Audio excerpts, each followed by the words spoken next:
Hello my dear students, here is ND Dinesh, HOD of Chemistry. After a brief gap, we are taking up again video lectures. As per the university instructions, we have to complete the syllabus online before 30th, earlier circular, but now it is extended to 15th of June. Accordingly, I am taking up the last half module, it is the nanomaterials, that is the synthesis of nanomaterials, and we have to discuss a few nanomaterials, that is carbon nanotube, fullerenes and all like that. And my colleagues Syed and Nanendra will take up the instrumental methods of analysis, that is the first half of the last module. Madam will continue in the fourth module remaining environmental chemistry. Okay, so accordingly I am taking the nanomaterials, that is the synthesis and applications of the nanomaterials. Okay, brief introduction to give regarding the nanotechnology. It is an interdisciplinary science involving some disciplines like physics, material science, biology, medicine and all, in addition to the chemistry. Okay, in broader sense, nanotechnology is the study of all the phenomena and processes involved in the synthesis and properties and applications of the nanomaterials. Any materials of the nano size with its properties distinctively different from its bulk form and is considered as a nanomaterial. Anyway, what is a nanomaterial? You see, it is classified according to the size. The materials having at least one dimension in the nanoscale. One dimension, it may be length, breadth, weight, like that. Okay, that is 1 to 100 nanometer. Okay, a material with at least one dimension is in the nanoscale, that is 1 to 100 nanometer, are broadly referred as the nanomaterials. Today we use the term nano for everything, that is which is small. Okay, but in chemistry, a nanomaterial refers to a material with at least one of its dimension in the nanoscale, that is 1 to 100 nanometer. Okay, 1 nanometer is approximately the length equivalent to 10 hydrogens atoms which are aligned in a line. Like a nanometer is 1 billionth of a meter, that is 10 to the power of minus meter. Okay, see why nanotechnology is of that much importance, right? Only to nanomaterials, why not the other materials of other sizes like that? This is because materials in the micrometer scale exhibit physical properties almost same as that of the bulk materials, but the materials in the nanoscale exhibit physical properties which are distinctively different from the bulk material. Bulk material means, you see, it may be a kg or it is a gram or whatever it may be, or the size is in meter, millimeter, micrometer, something like that. But if it comes to the nanometer scale, that is the nanometer, that is 1 to 100 nanometer, properties of nanomaterials are completely different from that of the bulk material. Okay, properties of bulk material are independent of its size. That's the important thing, but the properties of a nanomaterial are completely different. Properties of a bulk material can be altered only by altering their structures and composition. But you see, for example, if you take melting point of gold remains same, whether it is the size is 1 gram or it is the 1 kg. A piece of gold is golden in color, however big or small, but in the nanoscale range, a material with same structure and composition will show different properties when the size of the material is slightly varied. Okay, because the gold nanoparticles are ruby red in color. I said gold is golden, whether it is the gram, milligram or even microgram or it is in the kg, like that. But when the particles of the gold comes to the nano range, its color changes, it becomes a ruby red color. Anyway, so this is why the nanomaterials exhibit different physical, chemical, mechanical, thermal properties, even magnetic properties, which are completely different, which are distinct compared to the bulk properties of that. So that's why it is referred as the size dependent properties of the nanomaterials. Okay, size dependent properties, right? So what are those size dependent properties? According to the syllabus, it is the surface area. Okay, so one is the surface area, then it's the electrical properties, then it is the optical properties, magnetical properties, like that. Okay, surface area, first point, it's because depending on the surface area, the particle size actually varies. Many physical and chemical properties of a material depend on its surface properties. Okay, if a bulk material is divided into individual nanomaterials, the total volume remains the same, but the collective surface area enormously increases. Got the point what I am telling? If a bulk material, if 1 kg of a material is divided into individual particles of the nanomaterial size, the total volume remains same, but the collective surface area enormously increases. That's what we say. It gives one wonderful example, right? That is the collective surface area of a cube of 1 meter cube volume, okay, is 6 meter cube. What I am telling, the surface area of a cube, right? So each surface having a length of 1 meter, the volume becomes 1 meter cube. Okay, right? It is so total volume is 6 meter cube. Okay, total area. If this cube is progressively cut into smaller and smaller cubes of 1 nanometer size, one can get 10 to the power of 27 cubes. The collective surface area of that 10 to the power of 27 cubes is going to be, surprisingly, you cannot imagine that, 6,000 square kilometer. I repeat, if a cube each length 1 meter, right, it is having the volume 1 meter cube and the surface area is 6 meter square. The same cube is progressively cut into smaller and smaller size of 1 nanometer, right, volume 1 nanometer cube. You will get the number of cubes 10 to the power of 27 cubes, each having a length of 1 nanometer, right? The collective surface area becomes 6,000 square kilometer. It is difficult to imagine. Okay, anyway, the surface area is enormously increases means from bulk to nanomaterials having significantly properties of atoms existing at the surfaces, so that properties like catalytic activity, gas adsorption, chemical reactivity, all these in fact depends on that, right? So they show very distinct properties, right? So that some of the materials which are catalytically not active in the bulk state, in the bulk condition, becomes catalytically highly active. That's why gold nanoparticles are highly catalytically active.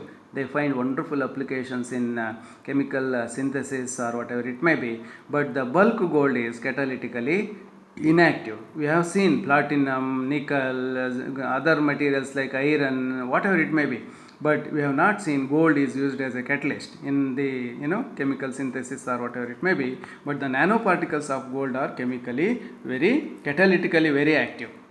Like that, gas adsorption, chemical reactivity as well as are going to be increased when the material changes from its bulk state to the nano state, right? So that's what I said. Catalytically active gold, bulk gold is catalytically inactive, but the gold nanoparticles are catalytically active for selective redox reactions. Okay, so that is the one important surface area properties where you can see some of the materials which are catalytically not active in the bulk state becomes catalytically active in the nano state.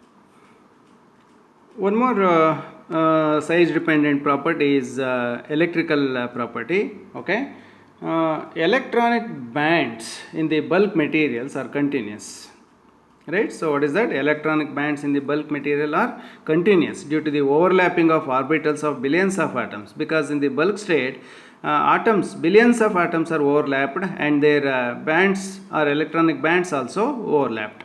Okay, in the nano size materials, very few atoms or molecules are present, so the electronic bands become separate, or in some cases they are completely separated, right? So the between the different electronic states varies with the size of the nanomaterials. That's what I am telling. So in the nano size materials, very few atoms or molecules are present, so the electronic bands becomes separate, so they are discrete, and the separation between the different electronic states varies with the size of the nanomaterials, so that the nanomaterials becomes sometimes insulators or even semiconductors. That is the important electrical property.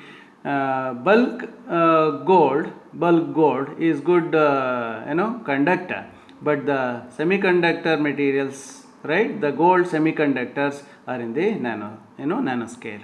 So if you change the state of a material from bulk to nano, right, where their electronic properties, means electrical conductivity, right, completely changes, bulk gold is a good electrical conductor, but the nanoparticles of gold becomes semiconductors or even insulators, because of the electronic bands in the bulk state are completely overlapped, so that valence band, conduction band are completely overlapped. Electron can easily jump or move from one band to the other.